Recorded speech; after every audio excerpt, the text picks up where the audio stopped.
Security Advisor Jake Sullivan had with his counterpart. They talked about the two presidents meeting or engaging in the near future during that meeting, so hence it is happening tomorrow. And that meeting earlier this week, of course, came at an important moment in the conflict, but it also, in Ukraine, of course, it also covered issues beyond Russia's invasion, and I would expect, of Ukraine, I would expect this meeting would as well, because there are obviously a range of issues that we continue to discuss with the Chinese, and the president discusses, of course, when he speaks with President Xi. But to go to your question, this is an opportunity for President Biden to assess where President Xi stands. There's been, of course, rhetorical support or the absence of clear rhetoric and denunciation, or the absence of denunciation by China of what Russia is doing. This flies in the face, of course, of everything China stands for, including the basic principles of the UN Charter, including the basic principles of respect for sovereignty of nations. And so the fact that China has not denounced what Russia is doing in and of itself speaks volumes. And it also speaks volumes not only in Russia and Ukraine, but around the world. And this call also comes, as Jake Sullivan's meeting earlier this week, as we have made clear our deep concerns about China's alignment with Russia and the potential implications and consequences of that. So the president will also share his assessment of that during the call. But I don't have an update for you on any internal assessment. That is just how we are approaching, or he is approaching, the call tomorrow. How specific is the president going to be in laying out the consequences for China if they do help Russia? Well, the president never fails to be direct, including in his conversations with President Xi, but we'll let the call happen, and I'm sure we'll have more to read out for you after the call. Any idea what military equipment they are thinking about providing Russia? I don't have any assessment of that from here. And what do you make of the Putin comments basically calling for a purge of anti-war opponents?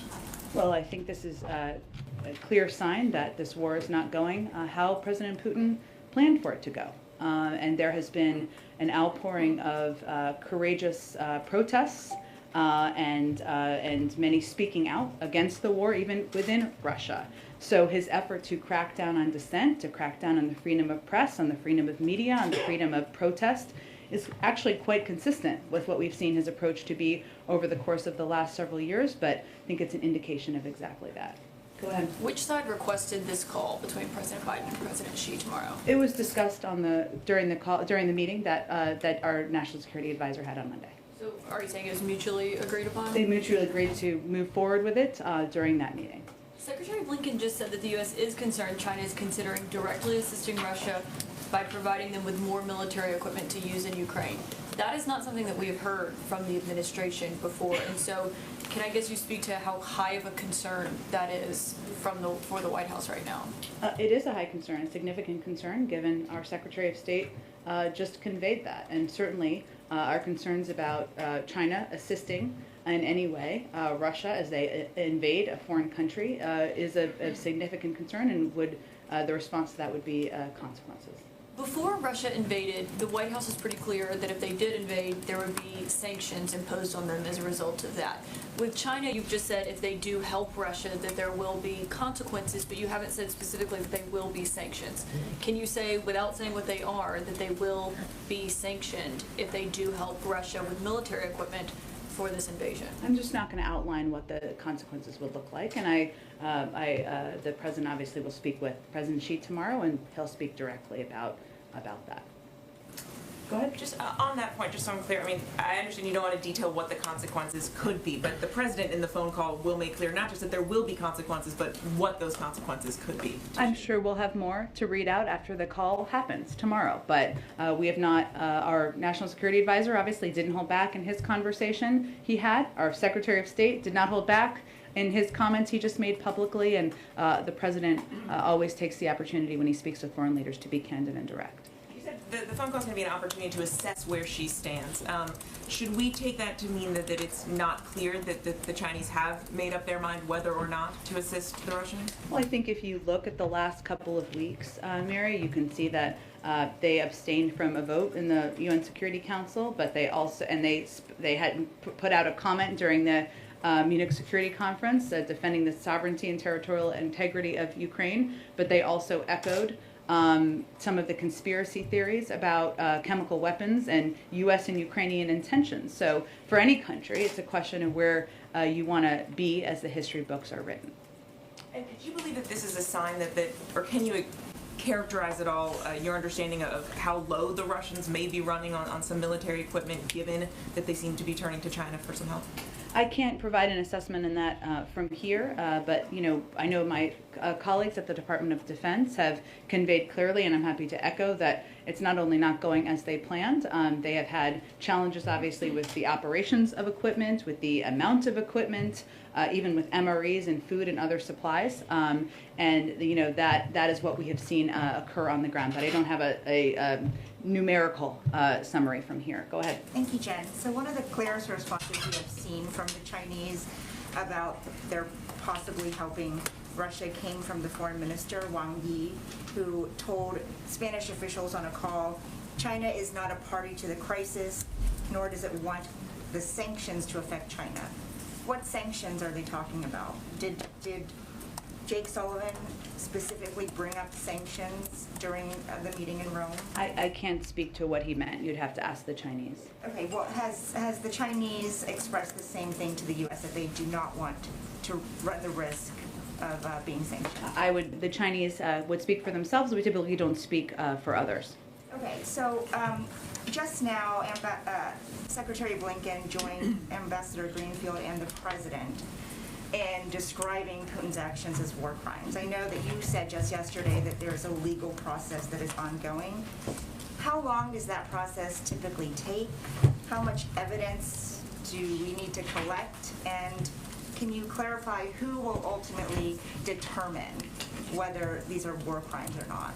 Well, I think Secretary Blinken in his remarks also gave some specifics about who from the State Department will be leading that effort. It's a legal process where they review all of the evidence, and then they provide that evidence and data and information to the international bodies that oversee the investigations. And the international bodies that oversee the investigations would make determinations about violation of international law and whether it's war crimes by their standards and what the consequences would be. So we would be supporting those efforts. Do you know how long that usually takes? A legal process internally in the State Department, it can take some time. But again, I would point you to the State Department for any update they want to provide on the timeline. Okay, one more on Jeff Zients. He and Dr. Shaw, who's going to replace him, have such very different backgrounds and different skill sets. Mm-hmm.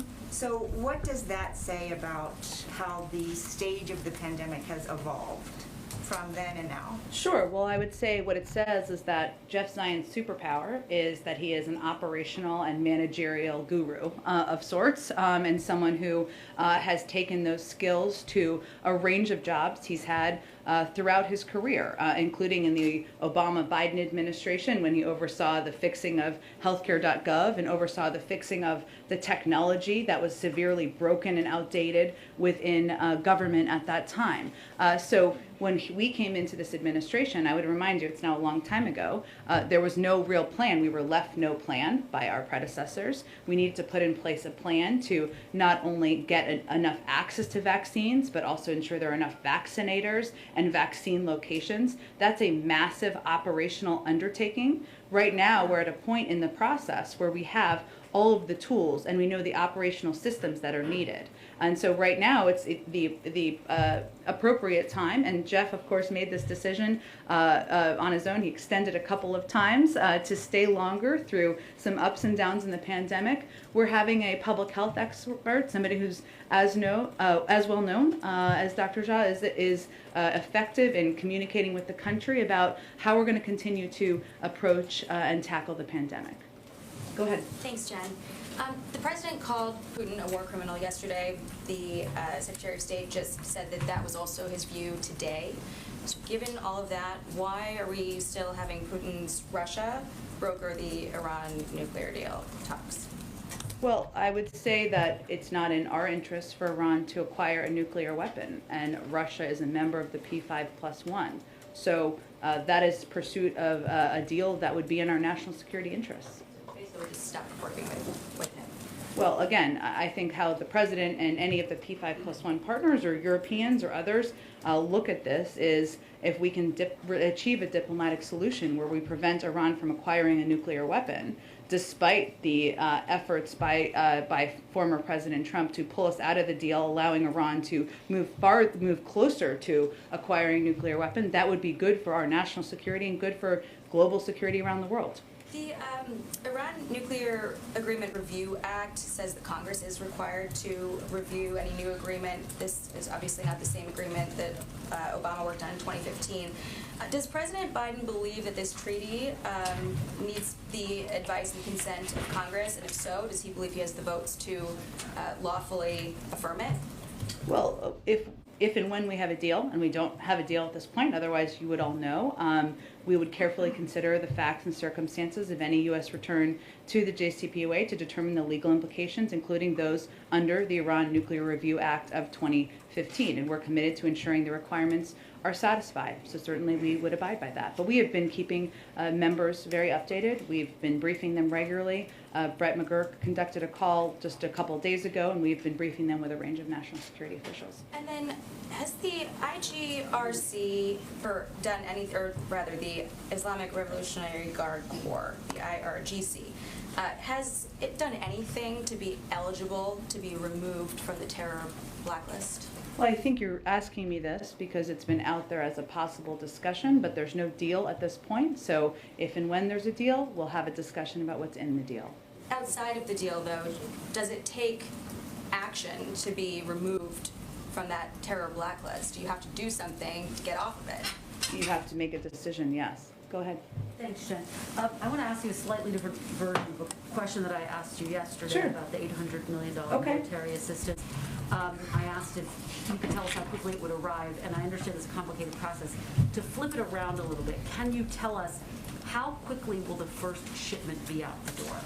Well, we've been doing shipments or deliveries every day or every couple of days, and obviously the Department of Defense would have more specifics. But we have effectively and successfully delivered $300 million in military assistance to the Ukrainians on the ground over just the last 2 weeks, and our effort would be to continue to rapidly provide equipment. This new tranche, this new $800 million announcement, can you give us, just characterize how quickly this round will start to be sent to Well, you? the operations of that would be led by the Department of Defense, so I'd point you to them for more operational specifics. And to stay on the Department of Defense, Sure. the Defense Secretary was speaking with his Slovakian counterpart, who said that they were willing to send long-range S-300 surface-to-air missiles if the U.S. would backfill. Does the administration see this as a done deal, as something that is imminent that will happen? Well, it's the decision of any foreign country as a sovereign country to decide what equipment they want to provide. What we are mindful of is ensuring that we are maintaining, we have to be careful in our desire to support other countries, that we're not inadvertently impacting NATO readiness or capabilities or our own.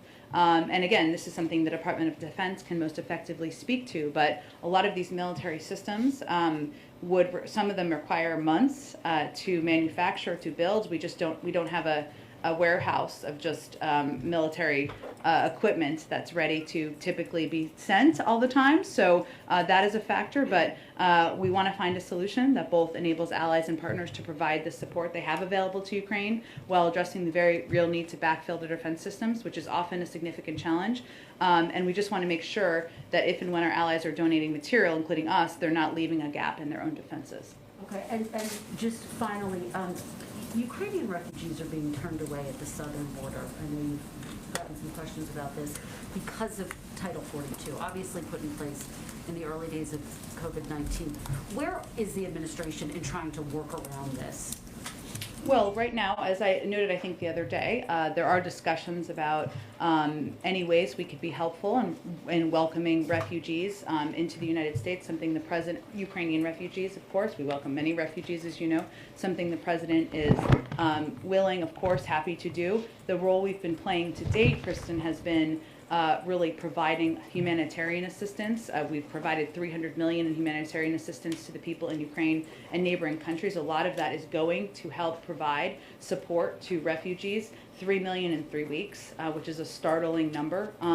that are going to neighboring countries. And the bipartisan funding bill the president just signed a couple of days ago provides more than $4 billion in humanitarian assistance, including $2.65 billion through the USAID International Disaster Assistance Program, which provides everything from food, healthcare, other urgent support, and $1.4 billion for migration and refugee assistance to support refugees fleeing Ukraine. But that is where, because the vast majority of refugees want to stay in neighboring countries, that is where we have been focusing our energies at this point. The president has been clear that he welcomes those who do want to come here, but given this block, are there discussions about revoking Title 42?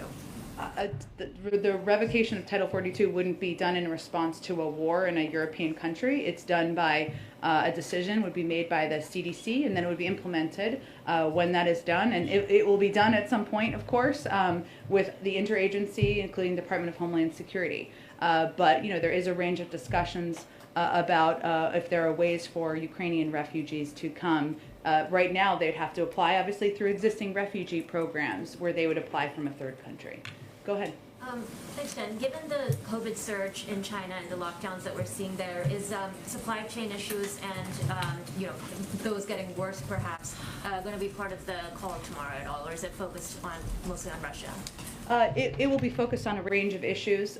Certainly Russia and Ukraine, Russia's invasion of Ukraine will be a part of that, but our economic relationship with China, a range of issues of mutual concern will certainly be a discussion. So we will have more to read out for you once the meeting concludes tomorrow. And this is, of course, an issue that we are watching very closely. While the ports, I believe, still remain open, one of the challenges we've seen on the ground, and we are tracking very closely, is the number of manufacturing facilities or the number of workers who are not working. Sometimes there's a lag in what that impact can be in terms of the production of materials and how that impacts the supply chain. So we are tracking that very closely. But again, I expect this to be a wide-ranging conversation tomorrow, and we'll have more to read out once it's concluded. So just to follow up on the president being around some people who've now tested positive, why not just test the president every day at this point? The administration's done a lot in terms of saying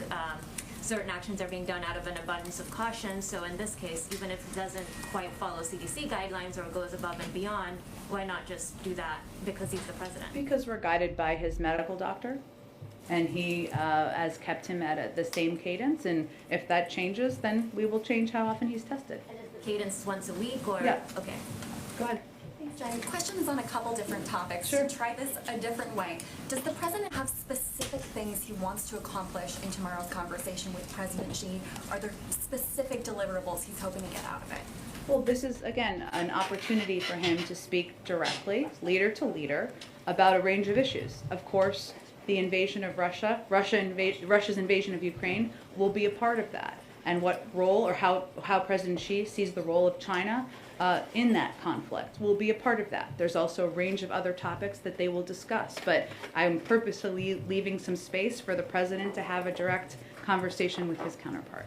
And then on the COVID cases that, for example, with the second gentleman testing positive this week, why did the vice president appear today? I understand she was masked, but in an event with other people around, when CDC guidance is currently that people who have been exposed should stay home and not interact with others for 5 days. Well, she is fully boosted. I don't actually believe that's accurate description of CDC guidance of having a close contact.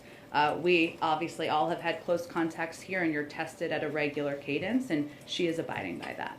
Go ahead. Thanks, Jen.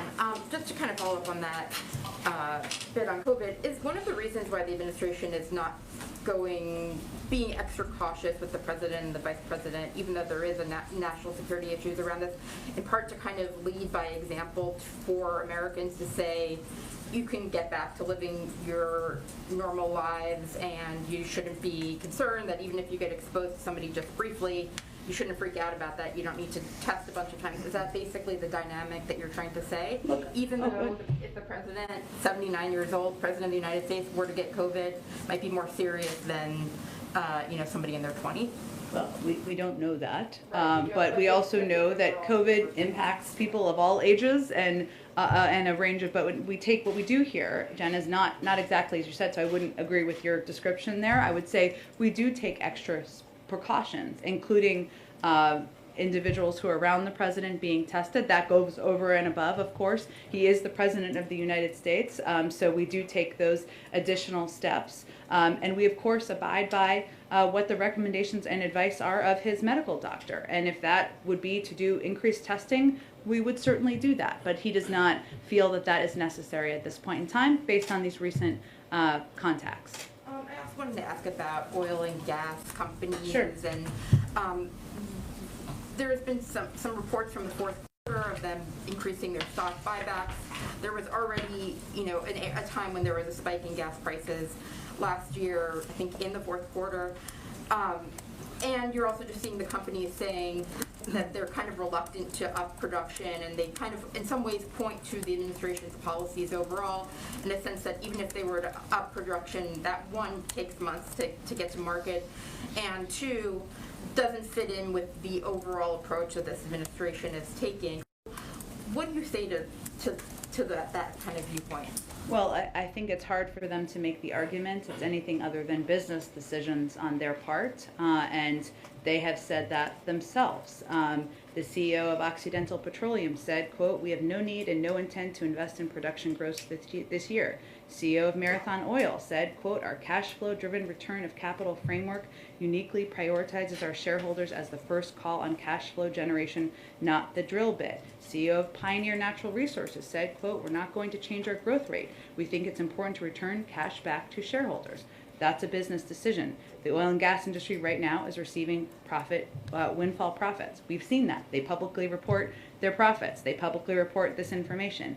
And instead of keeping up with current demand, too many of these companies, in our view, are making the calculated decision of returning money to investors and shareholders through buybacks and dividends instead of expanding production enough in the short term, which is what we need. Again, it's a business decision, but I think there's clear evidence of them acknowledging and even shouting that out. Go ahead. So I have a China question, and with full awareness of the news cycle, a St. Patrick's Day question. Oh, okay. China All right. question first. About a week ago, you said that for everything else, by and large, the White House saw China as still abiding by international sanctions put on Russia. Does that view still hold a week later? Is that generally how the White House views China? I don't have a new assessment of that. We're obviously watching very closely. St. Patrick's Day. Yes. Given the fact that the president very much likes to share his pride of his Irish heritage, but also the fact He that does. so many ceremonies... More Irish than Irish. Is that what he said? Irish Americans consider themselves more Irish. I think that's true. I will confirm that. Go ahead. Like that, and also the fact that so many of the ceremonial parts of the job have been canceled over the past year. I'm wondering, did he express particular frustration or sadness that the Oval meeting had to become yet another Zoom meeting today? He was disappointed. He was looking forward to having the meeting today. And having meetings over Zoom, I think as we've all experienced, are not the same.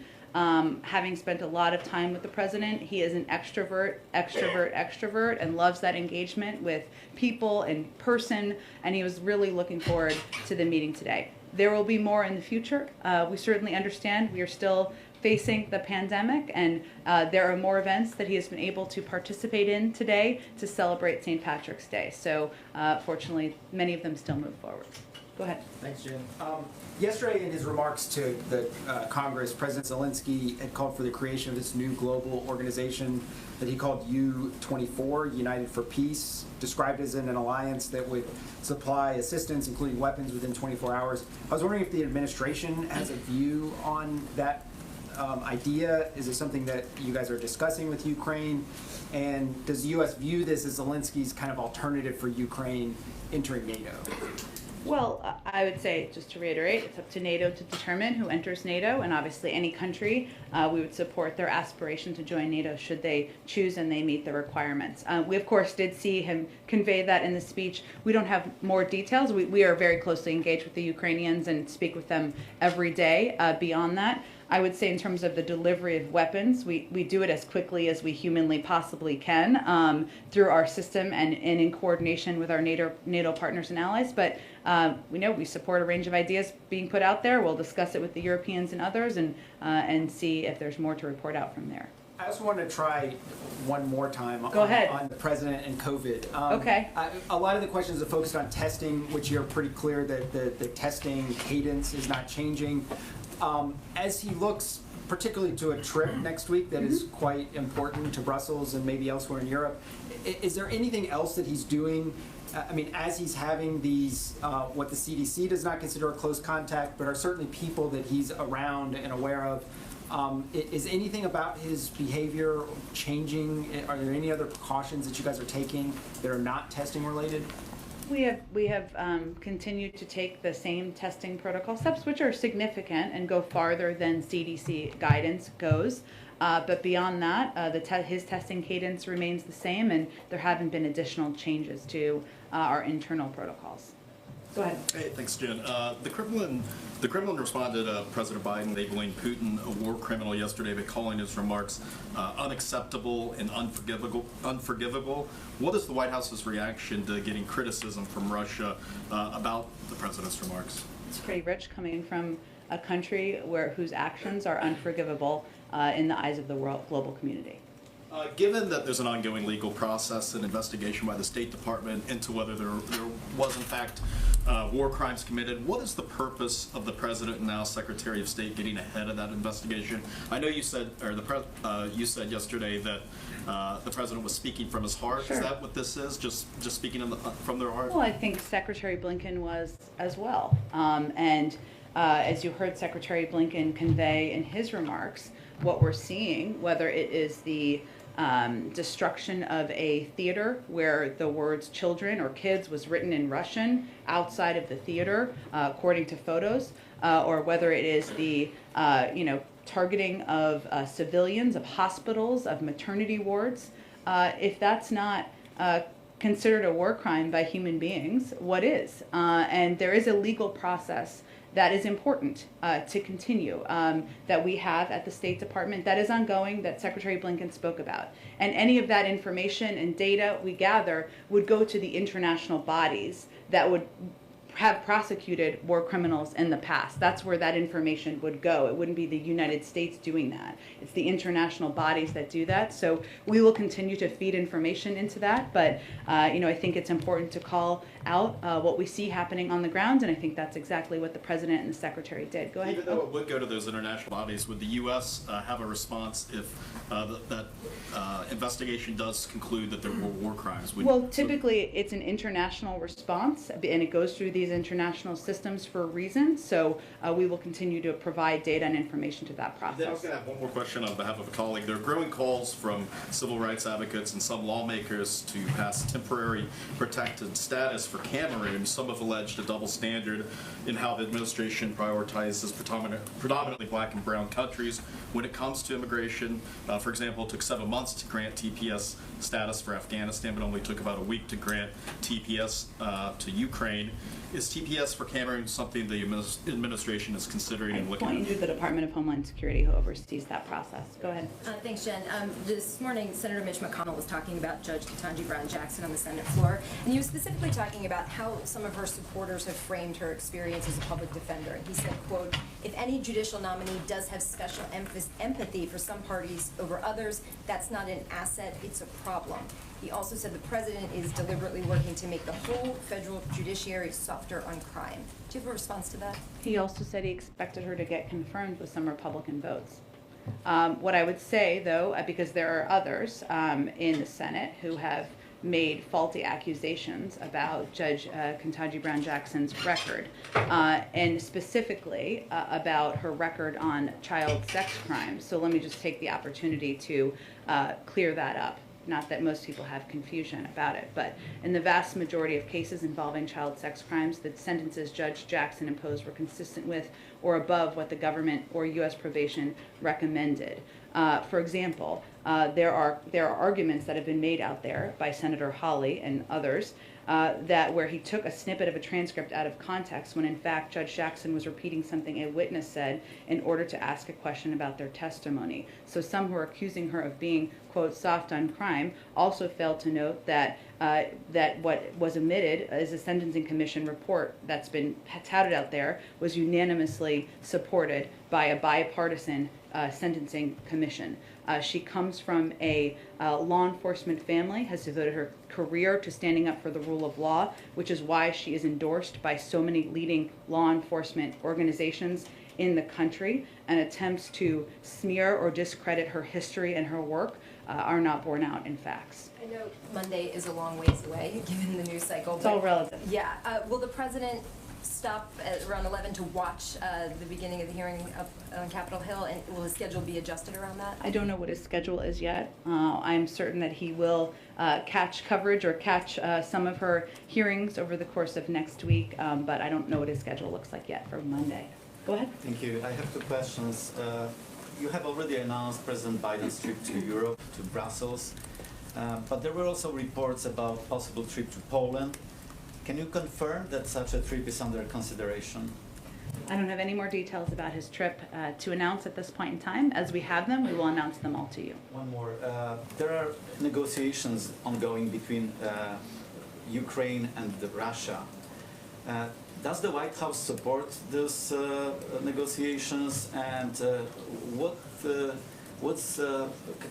how can you describe your involvement, the U.S. involvement in those talks between Russia and Ukraine?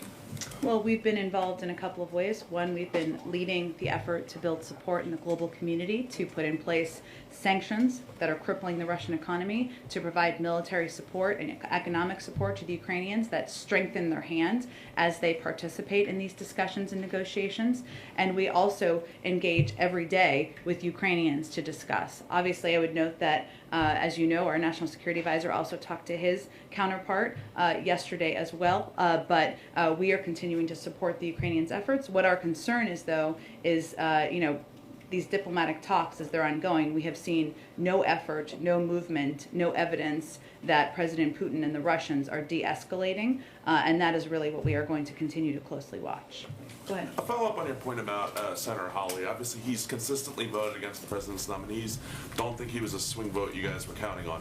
However, will his criticism, will the explosiveness of this line of attack, do you worry that it will affect your ability to win over other Republican votes? Is there any concern about this campaign upping the pressure on, say, Senators Collins and Murkowski, who may be more amenable to voting? Well, I'm not sure that someone who refused to tell people whether or not he would vote for Roy Moore is an effective and credible messenger on this. Go ahead. Thanks, Jen. I'm going to try again on President Biden, President Xi's call tomorrow. If you won't detail the consequences of what happens if China does support Russia, might you indicate whether there are any carrots that the administration is prepared to offer, perhaps tariff reductions? Well, this is a conversation about where President Xi stands. It's up to the Chinese to decide where they want to stand, where they want to be as the history books are written. So I think it's more through that frame than it is about carrots. Okay, and then just one more, two more actually. Yeah. As the administration continues to condemn and take action against Russia's invasion on Ukraine, are there any plans to revisit, revoke the Trump administration's recognition of Israel's annexations on the Golan Heights and Morocco's annexation of Western Sahara? I don't have any updates on that front. I'd point you to the State Department. But at this point, can you describe just the administration's position on the difference between Russia's invasion on Ukraine and Israel's annexation? I'd point you to the State Department. Okay, and Go ahead. One more logistical question.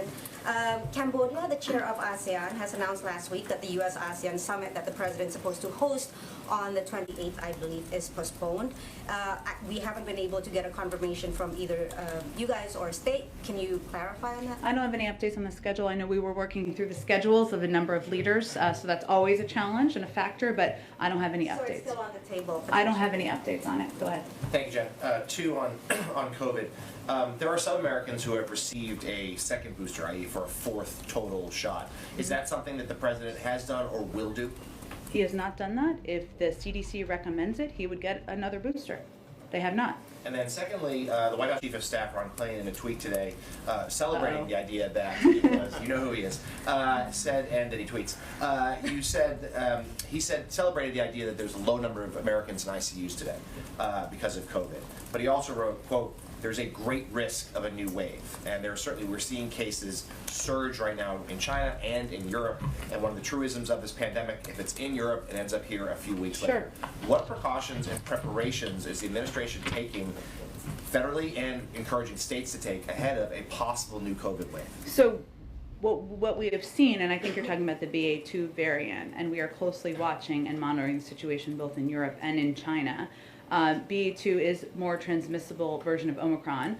But we do know the tools the United States has, including the mRNA vaccines, therapeutics, and tests, all are effective tools against this variant. And China has not used mRNA vaccines, which is an important component of how we're seeing the response there, or how it's impacting people there. But BA.2 has been circulating here, a little different from Omicron when we were going through that surge in November, has been circulating here for some time. We currently, it may be higher than this, but as of earlier this week, there were about 35,000 cases in this country, and we expect some fluctuation, especially at this relatively low level. But this is an example of where the president's preparedness plan that we rolled out just a couple of weeks ago, which lays out what the tools are that we need to move forward safely, is important. And what we've been conveying to governors, to go to your question, or leaders around the country, and certainly members of Congress, is that just because COVID isn't disrupting some of our lives in certain communities as much as it was a few weeks ago, it doesn't mean it's gone. It's not gone. And I think this variant is an example of that. We do know what we need to manage it, but we are also at great risk of running out of money to do exactly that. And so that is a key part of what we're communicating to governors, to members of Congress, and others about where we are with funding and the need to end some of these programs soon if we don't get the funding we need. Just a very short, quick follow-up. Is there concern, though, that this variant, which is seen as very transmissible, is coming at a moment when a lot of Americans are seeing waning protection from their boosters just because of the timing of the shots, as well as the fact that mask guidelines and other regulations have been lifted across the country? It's a good question. I would point to our medical experts to answer that. I mean, it is more transmissible, but we know it can be treated. So I think what it is a reminder of is that while it has decreased in many parts of the country, it is not gone, and it means we still need to continue to take steps we can to fight the virus. Go ahead. Japan hosts the largest number of U.S. military, about 50,000 troops, about 500,000 Americans at any given time in Japan. And many Japanese remember at that time Vice President Biden came all the way to Japan about 10 years ago, and there was a terrible disaster. But there's been no interview with any Japanese media. Do you think we could arrange that just to assure that that the treaty is in force, and especially the Senkaku, the southern islands, they're very worried about? President could we does get have a positive? He does have a great deal of affection for Japan, and has spoken, of course, with the current leader a couple of times. I'm happy to take your interview request under advisement. Go ahead. Thanks, Jen. I wanted to ask you about the refugee situation in Ukraine. Does the White House see the refugee situation that was created in Afghanistan last year as different than the one created by Russia's invasion of Ukraine? And the reason I say that is your policy response different? I hear you say that your understanding is that neighboring countries, that's where people are going from Ukraine right now, and not necessarily coming here, but at some point, is that going to not be an option anymore? Well, it's different in part for the reason you mentioned, that in Ukraine there are, well, there have been 3 million refugees, or about that number, over the last couple of weeks. They have been, the vast majority of them have moved into countries, neighboring countries, who have set up really remarkable systems for welcoming these refugees at a really challenging and difficult time. I know there's been a lot of reporting from a lot of your networks in Poland and other places where they have had systems in place to welcome refugees. That has been the preference of these refugees. That's why we have been providing our humanitarian assistance to these countries and to Ukraine directly in order to help augment the support in the best way possible. Every refugee circumstance is different and has different needs and requirements, and we try to adapt our own response from USAID or from our refugee and migration programming and funding to meet what the needs are in that conflict. I also wanted to ask on a completely different topic. The President in the State of the Union said that he would sign an executive order on identity theft, and I think he called it pandemic aid fraud or something similar. Do you have an update on where that is? I know it hasn't been published yet. Well, let's see. What we know at this point in time is that he talked about addressing unemployment fraud, right, through the pandemic. And so what we're doing now is ensuring that we're taking steps toward that. Last week, the Department of Justice announced a new chief pandemic prosecutor, and we're working to escalate efforts to crack down on bad actors and support and augment that. But in terms of the executive order, I don't have an update on the timeline on it. Go in the back. Jen, two questions, one foreign policy, one domestic. Okay, I like this setup. We can do it the other way. Sure.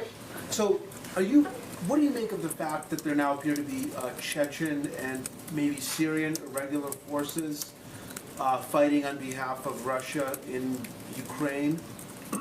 I don't have any confirmation of that from here. And then on the domestic front, Kathy Hochul, the governor of New York, proposed today making changes to the state's progressive bail reform law, and it looks like Mayor Adams, who I think we can describe as an ally of the president, support those changes.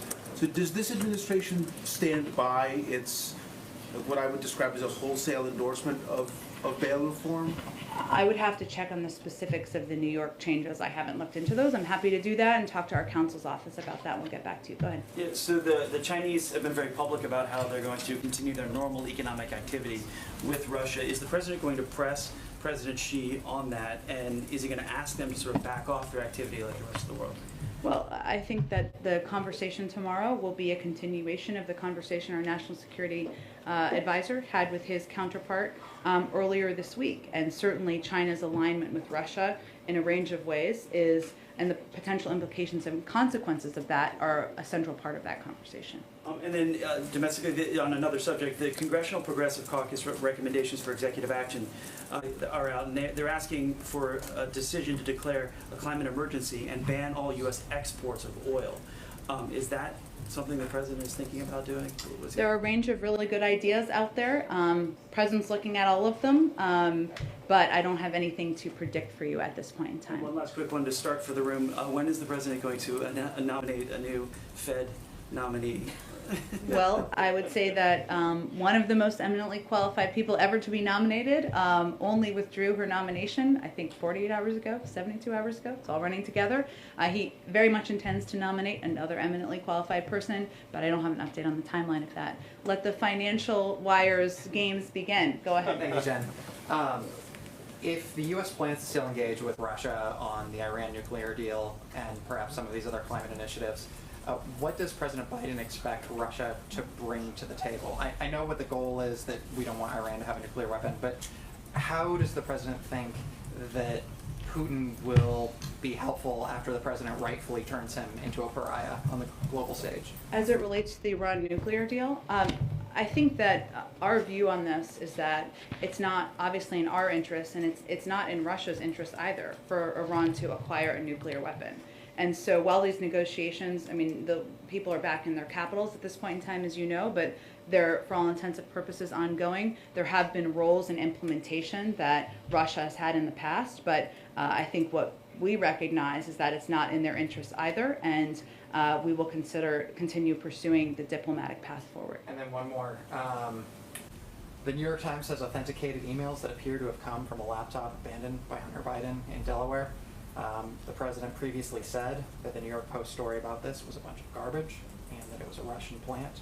Does he stand by that assessment? I'd point you to the Department of Justice and also to Hunter Biden's representatives. He doesn't work in the government.